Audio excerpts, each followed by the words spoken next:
شوہر باہر ہو تو بیوی کیا کرے؟ میرے شوہر باہر ہیں، یعنی ملک سے باہر ہیں۔ ویسے تو اگر شوہر گھر سے باہر ہیں تو آپ سوئیں سارا دن، بہترین زبردست حساب کتاب ہے۔ لیکن اگر ملک سے باہر ہیں اور میں پاکستان میں ہوں، میرے شوہر کہتے ہیں کہ تم میرے ساتھ رہنا چاہتی ہو تو یہاں آ کر جاب کرو، جبکہ میری 1.5 سال کی بیٹی ہے۔ دوسری صورت میں وہ کہتے ہیں کہ پھر میرے سسرال والوں کے ساتھ جا کر رہو، جہاں میرے 4 جیٹھ اور 4 دیور، ہول سیل کے حساب سے ماشاءاللہ دیور اور جیٹھ ہیں، اور میں وہاں اپنے آپ کو کمفرٹیبل نہیں سمجھتی ہوں۔ اگر میں ان دونوں صورتوں میں سے کوئی بھی نہیں مانتی تو ان کا کہنا ہے کہ تعلقات ختم کر دیے جائیں، اور بیٹی کا انہیں کوئی بھی خیال نہیں ہے۔ اس صورت میں مجھے کیا کرنا چاہیے؟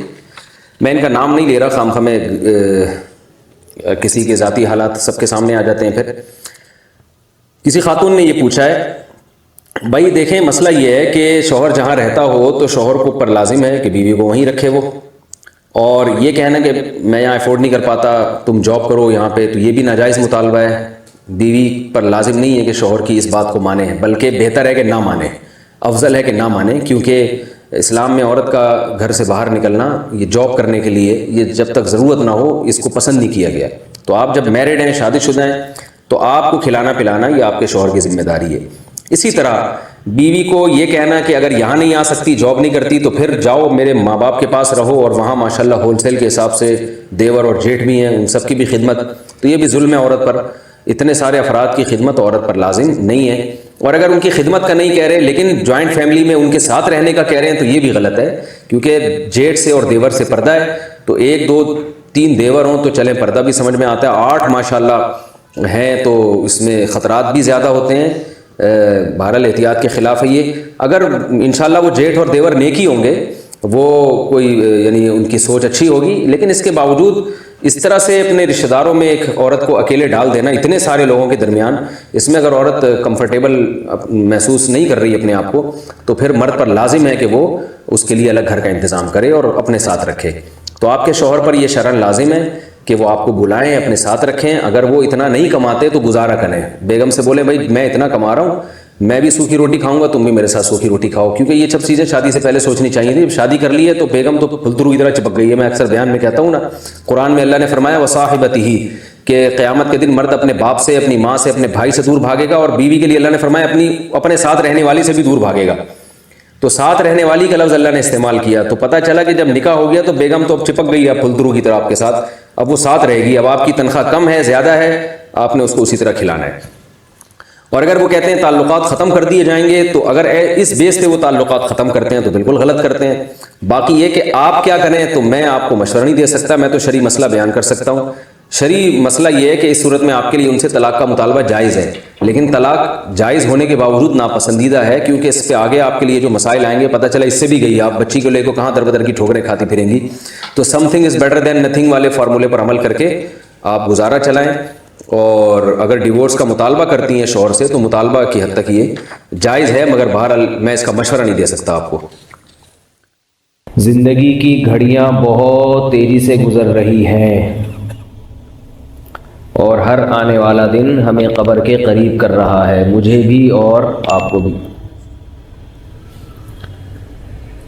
ایک دن آنے والا ہے کہ آپ لوگ کہیں گے کہ مولوی صاحب ہوتے تھے الفلاحیہ مسجد میں، ممبر پہ بیان کیا کرتے تھے، ابھی تو ہیں، بیان کیا کرتے ہیں، ایک دن کیا ہو جائے گا؟ تھے۔ اور میرے ہیں سے تھے ہونے تک آپ میں سے بہت سے ہیں سے تھے ہو چکے ہوں گے۔ میرے مرنے تک پتہ نہیں کتنے آپ میں سے زندہ رہتے ہیں، کتنے مر چکے ہوتے ہیں۔ اور جو میرے مرنے سے پہلے آپ لوگوں میں سے زندہ رہ گئے، جو پھر میرے بارے میں یہ کہیں گے کہ وہ ہوا کرتے تھے، تو جو زندہ رہیں گے وہ بھی ہمیشہ نہیں رہیں گے، کچھ دنوں میں وہ بھی ہیں سے کیا بن جائیں گے؟ بولو بھائی، تھے۔ ابھی تو بول رہے ہیں، جب تھے ہوں گے تو پھر بولنے کا بھی موقع نہیں ہوگا۔ ابھی زندگی ہے، ہیں تھے بول دیں۔ جو دنیا سے جا چکے وہ تو بیچارے اس قابل بھی نہیں ہیں کہ یہ تبصرہ کر سکیں، بیان میں سر ہلا سکیں، یا ہاں یا نہ یا تھے یا ہیں بول سکیں۔ کیا خیال ہے بھائی؟ یہ ایک ایسی حقیقت ہے موت جس کا کوئی انکار نہیں کر سکتا، اس میں اختلاف نہیں ہے۔ نہ دیوبندی بریلویوں کا کوئی اختلاف ہے اس میں، حیرت کی بات ہے، نہ اہل حدیث اور غیر مقلد اور مقلد کا کوئی اختلاف نہیں ہے۔ ایگزامینیشن ہال ہے جس میں لا کے ہم سب کو اللہ نے بٹھا دیا، پرچہ تھما دیا اور بتایا کہ کچھ سوالات ضروری ہیں، کچھ آپشنل ہیں، اور پرچہ ہر ایک کو مختلف دیا گیا ہے، ہر ایک کی استعداد کے لحاظ سے، صلاحیت کے لحاظ سے۔ علماء کے پاس جو پرچہ ہے وہ الگ ہے، عوام کے پاس جو پیپر ہے امتحان کا وہ الگ ہے۔ اب جب ایگزامینیشن ہال میں آپ کو پرچہ تھما دیا جائے تو آپ اپنے حساب سے پرچہ لوگے یا دوسرے کے حساب، دوسرے والا پرچہ اپنے پاس لا کے رکھو گے؟ ظاہر ہے ٹائم کم ہے، مقابلہ سخت ہے، تو اپنے سوالات کو فوکس کرو گے، دائیں بائیں جھانکنے کی کوشش نہیں کرو گے۔ اب مسئلہ یہ ہو گیا ہے کہ ایگزامینیشن ہال میں جو جس کی فیلڈ نہیں ہے وہ اس میں ٹانگ اڑا رہا ہے اور اپنے ضروری سوالات سے غافل ہو رہا ہے۔ آپ دیکھیں گے ہمارے اس دور میں مسائل کے معاملے میں ہر آدمی فنٹر بنا ہوا ہے، کسی سے بحث کروا لو، رفع الیدین کی، رفع الیدین نہ کرنے کی، آمین زور سے آہستہ، ہر آدمی فنٹر بنا ہوا ہے۔ لیکن اس سے جو قیامت کے دن جو ضروری سوالات ہوں گے ان سوالات کی طرف اس کی توجہ نہیں۔ اس سے سوال یہ ہوگا کہ رات کی تنہائیوں میں کیا کیا کرتے تھے، لوگوں کے سامنے تو اللہ سے ڈرتے تھے، کیا تنہائی میں بھی اللہ سے ڈرتے تھے یا نہیں ڈرتے تھے؟ اپنے والدین کی خدمت کر کے جنت حاصل کرنے کی کوشش کی یا نہیں کی؟ رسول اللہ صلی اللہ علیہ وسلم نے ارشاد فرمایا کہ جس نے بوڑھے والدین کو پایا اور ان کی خدمت کر کے جنت اپنے اوپر لازم نہ کی، اس پر اللہ کی لعنت ہے۔ تو ان لوگوں کو دیکھ لیں جو مجتہد بنے ہوئے ہیں، جو فیلڈ علماء کی ہے اس میں بھی کیا کرتے ہیں؟ ٹانگ اڑاتے ہیں، لیکن نہ اللہ کے حقوق کی طرف توجہ، نہ مخلوق کے حقوق کی طرف توجہ۔ ایک صاحب حیات ممات کے مسئلے میں بہت بڑے فنٹر تھے، حیاتی مماتی، یہ حیات النبی ممات النبی، بہت فنٹر، بڑے ماہر۔ میں نے ان کو ایک دفعہ نصیحت کی، میں نے کہا چھوڑ دو، ان چکروں میں نہیں پڑو، انسان بن کے سیدھے سیدھے مسلمان بن کے زندگی گزارو، اس میں نہیں اپنی صلاحیتوں کو برباد کرو۔ تو کہنے لگے کہ یہ بہت ضروری عقیدہ ہے، یہ عقائد ضروریہ میں سے ہے، اس کے بغیر ہم مسلمان نہیں ہو سکتے۔ تو اللہ تعالیٰ بعض دفعہ ایسی دلیل ذہن میں ڈالتے ہیں، میں قرآن و حدیث سے دلیل لیتا نا سمجھ میں نہیں آتی ان کے۔ ہر آدمی میں قرآن حدیث میں مسائل کا جو چیپٹر ہے نا وہ سمجھنے کی صلاحیت ہر آدمی میں نہیں ہوتی۔ یہ بات پبلک کی سمجھ میں نہیں آ رہی ہے، پبلک سمجھتی ہے کہ ہم بھی قرآن و حدیث میں جو مسائل کا چیپٹر ہے وہ سمجھ سکتے ہیں۔ قرآن و حدیث میں یہ واقعہ میں بھول نہ جاؤں، یہ جو گچی پکڑ کے رکھے ذرا اس کی، تاکہ جہاں سے بات چل رہی ہے نا وہیں سے، کیونکہ میں جیسے ہی ہماری گاڑی کراچی اسٹیشن سے نکلتی ہے نا درمیان میں بہت سارے ٹریک آنا شروع ہو جاتے ہیں، اور جیسے پاکستان کی ٹرین ہر ٹریک پہ ہر اسٹیشن پہ رکتی ہے نا، تو ہماری بھی ایسے ہی کچھ یہاں عادت ہو گئی ہے۔ عوام جو ہے نا اپنے آپ کو قرآن و حدیث کے معاملے میں، مسائل کے معاملے میں جاہل ماننے کے لیے تیار نہیں ہے۔ بس ایک آیت یاد کی ہوئی ہے، وَلَقَدْ يَسَّرْنَا الْقُرْآنَ لِلذِّكْرِ فَهَلْ مِن مُدَّكِرٍ، ہم نے قرآن کو نصیحت کے لیے آسان کر دیا، کوئی ہے سمجھنے والا؟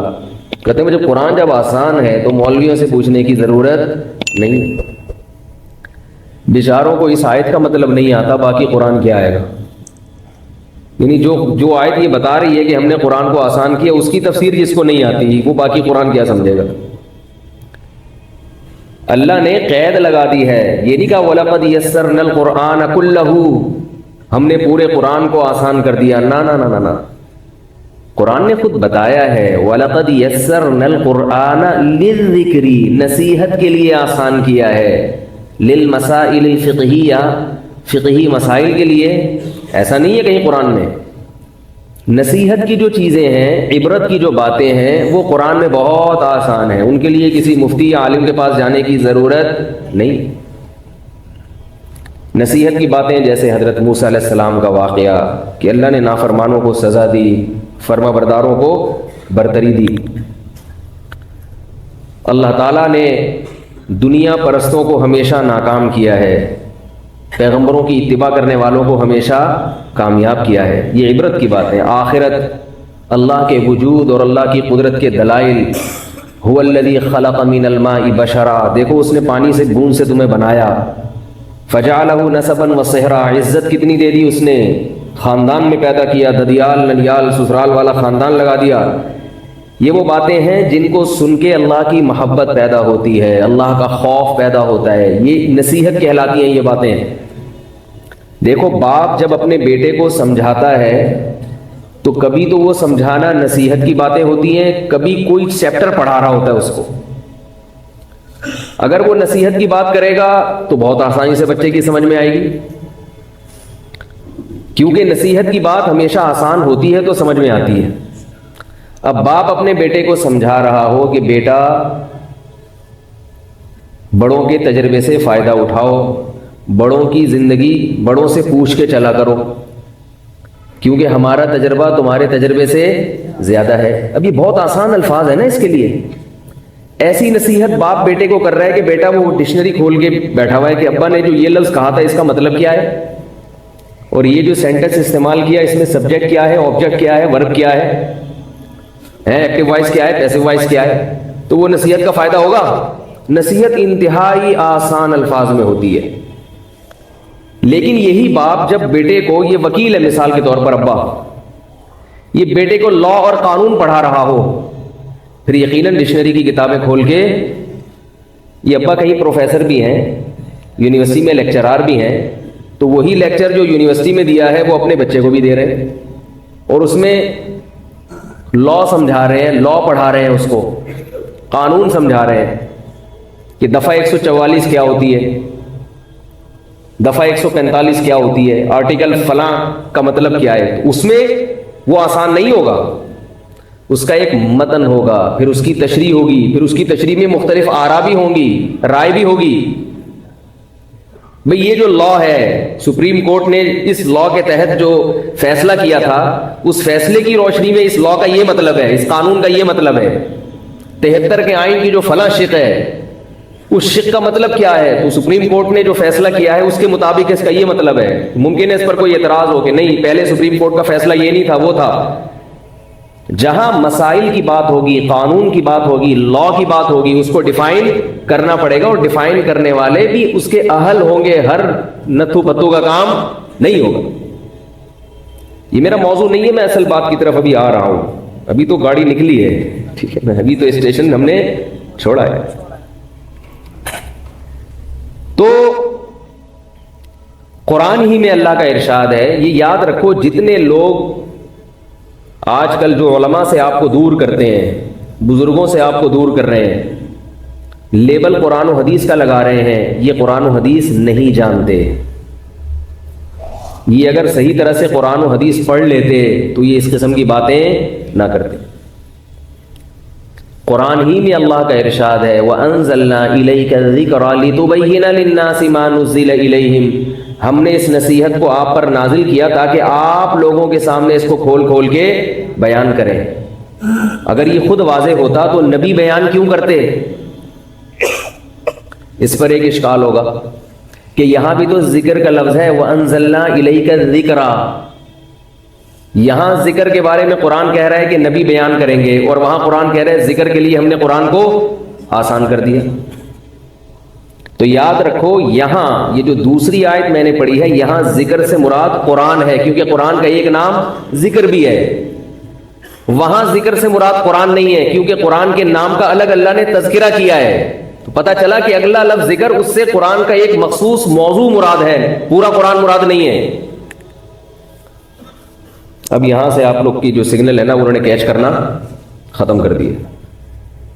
اگر پھر بھی اتنی سی بات کی سمجھ میں نہیں آتی تو پھر سوچ لو کہ جب ہمیں اتنی موٹی بات سمجھ میں نہیں آ رہی تو پورا قرآن، پوری حدیث مسائل کے باب میں کہاں سے سمجھ میں آئے گی۔ تو یہ بھی بہت بڑی جہالت ہے کہ ہر آدمی قرآن و حدیث سے مسائل سمجھ سکتا ہے، یہ غلط ہے۔ بہت بڑے تابعی امام لیث رحمہ اللہ فرماتے ہیں الحدیث مضلۃ الا لاہلھا، حدیث سراسر گمراہی ہے سوائے ان لوگوں کے لیے جو اس کے سمجھنے کے اہل ہیں۔ فرمایا لولا اعان اللہ بمالک، اگر اللہ ہمیں امام مالک، وہ تابعی نہیں تھے، سوری امام لیث تبع تابعی نہیں، بھل خیر القرون میں آتے ہیں، بہت بڑے فقیہ مجتہد تھے، محدث تھے۔ فرماتے ہیں لولا اعاننا اللہ بمالک، اگر اللہ امام مالک کے ذریعے ہماری مدد نہ کرتا حدیث سمجھنے میں، ہم گمراہ ہو جاتے، تباہ ہو جاتے۔ تو یہ بات خود قرآن سے ثابت ہے کہ قرآن میں مسائل کا باب ہر ایک کی سمجھ میں نہیں آئے گا۔ اس کی ایک مثال دے کے میں اصل بات کی طرف آتا ہوں۔ وہ آپ نے پکڑی، میں تو بھول گیا وہ کیا تھا، کچی پکڑ کے رکھی ہوئی ہے نا آپ نے، جو واقعہ بتا رہا تھا۔ قرآن مجید میں آیت نازل ہوئی کلوا واشربوا حتى يتبين لكم الخيط الابيض من الخيط الاسود، رمضان میں تم کھا سکتے ہو کب تک؟ جب تک صبح سفید دھاگا سیاہ دھاگے سے ممتاز اور جدا نہ ہو جائے۔ صبح سفید دھاگا سیاہ دھاگے سے ممتاز اور جدا نہ ہو جائے۔ صحابی نے کیا کیا، رمضان میں رات کو اپنے تکیے پر ایک کالا دھاگا اور ایک سفید دھاگا رکھ کے سو گئے۔ اٹھ کے صبح دیکھ رہے ہیں کہ سفید، اتنی روشنی ہو جائے کہ سفید دھاگا کالے دھاگے سے ممتاز ہو جائے۔ تو نبی کے پاس آ کے پوچھا، آپ صلی اللہ علیہ وسلم نے فرمایا اس کا یہ مطلب نہیں، یہاں دھاگے سے یہ والے دھاگے مراد نہیں ہیں۔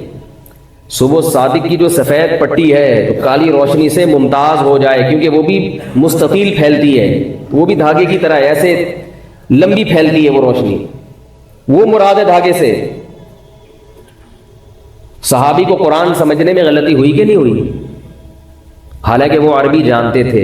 آج کل جتنے انجینئر پروفیسر بیٹھے ہوئے ہیں نا، ان لوگوں کو عربی بھی نہیں آتی، ترجمے دیکھ دیکھ کے باتیں کرتے ہیں۔ ایک صاحب مجھے کہنے لگے کہ یہ جو امام ابو حنیفہ نے حدیث کی مخالفت کی ہے کہ 3 رکعت وتر پڑھتے ہیں، حدیث میں تو 1 رکعت وتر کا ذکر ہے۔ میں نے کہا کون سی حدیث ہے جس میں 1 رکعت وتر کا ذکر ہے؟ انہوں نے کہا حدیث میں آتا ہے کہ یوتر بواحدۃ، کان نبی صلی اللہ علیہ وسلم یوتر بواحدۃ، 1 رکعت وتر پڑھا کرتے تھے۔ تو میں نے کہا یہ حدیث کا ترجمہ کون سی حدیث میں ہے؟ یہ جو آپ اس کا ترجمہ کر رہے ہو، یہ کون سی حدیث میں یہ والا ترجمہ؟ تو انہوں نے کہا ترجمہ تو حدیث میں نہیں ہوگا نا، ترجمہ تو اردو میں ہوگا، تو اردو تو تھی نہیں۔ تو میں نے کہا جس آدمی نے اس حدیث کا ترجمہ کیا ہے، آپ کو یہ پتہ ہے کہ یہ ترجمہ اس کا بنتا ہے کہ نہیں بنتا؟ اس معاملے میں بھی تو آپ تقلید کر رہے ہو، جو انہوں نے لکھ دیا آپ نے مان لیا۔ یو تیرو کا یہ مطلب لینا، ہمیشہ یہ مطلب لینا کہ 1 رکعت وتر پڑھتے تھے، یہ مطلب لغت میں جو یو تیرو کا اصل مطلب ہے او ترا یو تیرو ایتارن، جفت کو طاق بنا دینا۔ ایون جو عدد ہوتا ہے نا اس کو آڈ کہتے ہیں، جو 2 پہ تقسیم نہ ہو سکے۔ میں بڑا کنفیوز رہتا تھا کہ ایون جو ہے وہ جفت کو کہتے ہیں یا طاق کو کہتے ہیں، یہ بھول جاتا تھا۔ تو میں نے پھر ایک ایسے جو الفاظ ہوتے ہیں نا جو مشابہ ہوتے ہیں، ان کے لیے کچھ علامات رکھ لیا کریں۔ تو ایون میں 4 عدد ہیں، 4 حروف ہیں، ای وی ای این، اور آڈ میں کتنے ہیں؟ 3۔ اس کا مطلب یہ آڈ جو ہے نا وہ اعداد ہوں گے جو 2 پہ تقسیم نہیں ہوتے، اور ایون وہ ہوں گے جو 2 پہ تقسیم ہو جاتے ہیں۔ یہ بڑی ٹیکنیکل باتیں، اس طرح لفظ یاد رہتے ہیں۔ قرآن مجید میں 2 الفاظ استعمال ہوئے ہیں، سندس اور استبرق۔ سندس کہتے ہیں باریک ریشم کو، استبرق کہتے ہیں موٹے ریشم کو۔ ابھی ہم طلب علمی کے دور میں یاد کر کر کے تھک جاتے تھے، پھر بھول جاتے تھے کہ موٹا ریشم ان میں کون سا ہے اور باریک کون سا ہے۔ تو ہمارے استاذ نے کہا استبرق، آف یہ جو آ رہا ہے نا، موٹا موٹا لفظ آ رہا ہے نا، کیا خیال ہے؟ استبرق، رق بولو گے قاف آ رہا ہے، قاف موٹا تازہ ہوتا ہے، قاف ویسے بھی گول ہوتا ہے۔ جو گول کس لوگ ہیں وہ دیکھنے میں قاف لگ رہے ہوتے ہیں۔ تو سندس میں ایسا نہیں ہے، سندس باریکی آ رہی، تو اس کے بعد ہمیشہ سے یاد ہو گیا کہ بھئی استبرق موٹا ریشم اور سندس باریک ریشم۔ اسی طرح ایک لفظ ہے رمل اور ایک لفظ ہے عربی میں رمل۔ جب ہم عمرے پہ جاتے ہیں یا حج پہ جاتے ہیں تو پہلے 3 چکر میں سینہ اکڑا کے، مرد کے لیے سینہ اکڑا کے چلنا سنت ہے، اور کسی حدیث میں عورت کو سینہ اکڑا کے چلنے سے منع نہیں کیا گیا۔ مگر پوری امت کا اجماع ہے کہ عورت رمل نہیں کرے گی. اس سے پتہ چلتا ہے کہ